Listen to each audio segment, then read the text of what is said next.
Hello everybody. In my last video I posted a review of the Tilta Mirage matte box, and in that I said I'd like to have a look at some of Vaxis's 95mm filters, especially the ND filters, to compare them to the variable ND that came with the matte box, and in this video I'm going to be doing just that.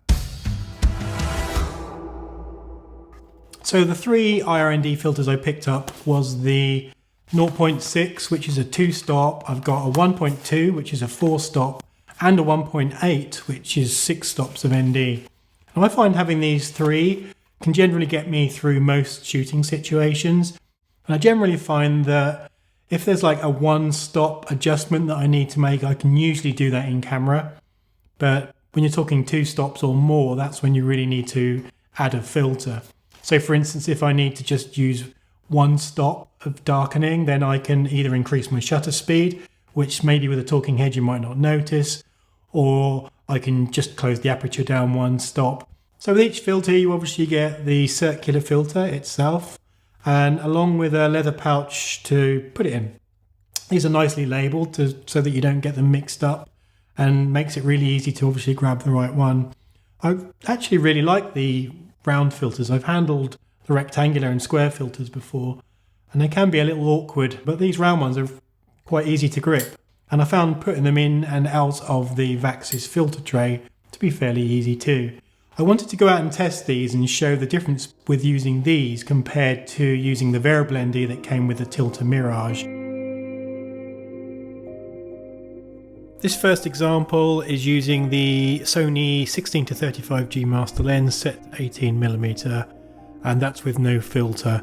And I'm going to pop up the Tilta VND on 2 stops and also the Vaxis IRND on 2 stops. And initially you can see straight away that the Vaxis is doing a much better job of retaining the white balance, whereas the Tilta is definitely making the image look a little bit warmer.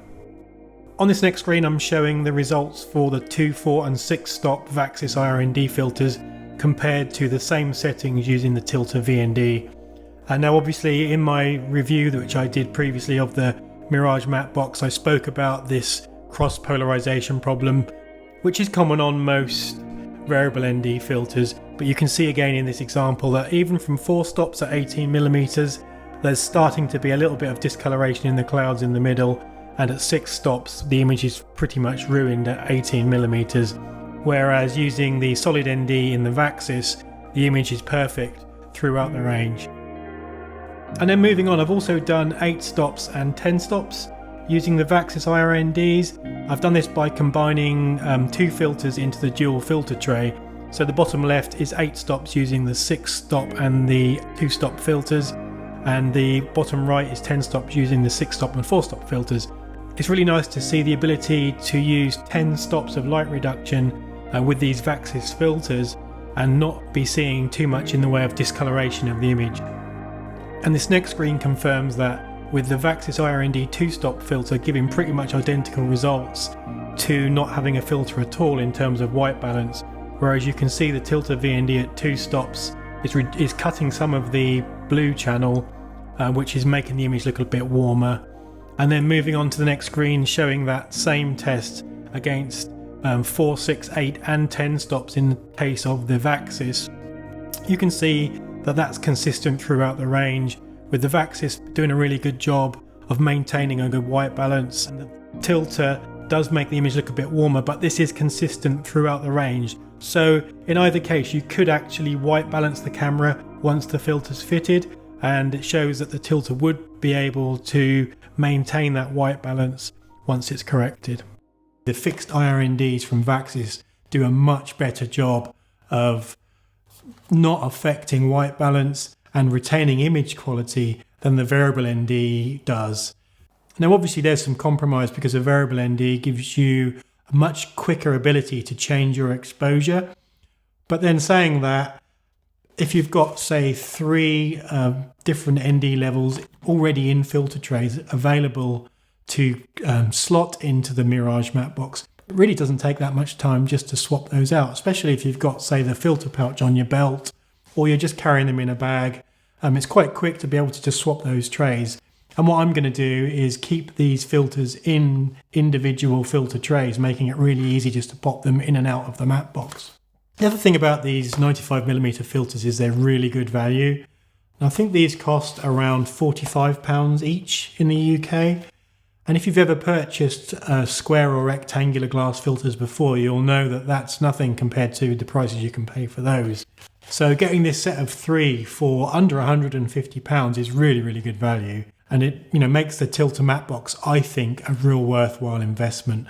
With the variable ND, it's okay at the lower settings, but add these to that variable ND and you get, the best of both worlds. So I also picked up the 1/8 black mist filter from Vaxis, and I've actually got that fitted for this video. I paid around £55 for this in the UK, which is again really good value. Now if you're thinking about combining a mist filter with an ND, then this solution with the Mirage matte box is a really good one, because with a dual filter tray you can combine one of those fixed NDs with the Pro Mist or the black mist, enabling you to have that option. And if you don't want to use mist, you can just take the mist out. It's much cheaper than, say, something like the Polar Pro variable ND mist version, where you have to buy the whole setup. So you buy the variable ND with the mist, and then you have to buy another one without the mist. So yeah, this one's really worth considering, because you can just invest in, say, these 4 filters as I've done, and then you've got the ability to ND as required and then add mist if you want to, all with just using the Mirage matte box. So yeah, in summary, I'd highly recommend these IRND filters from Vaxis. I was pleasantly surprised by these. I was expecting there to be more of a colour shift, as it's quite common with some especially higher level ND filters. But I think these handled themselves really well in terms of that. So yeah, I'd highly recommend these. If you have any questions, then please leave a comment below. And other than that, I'll see you in the next video.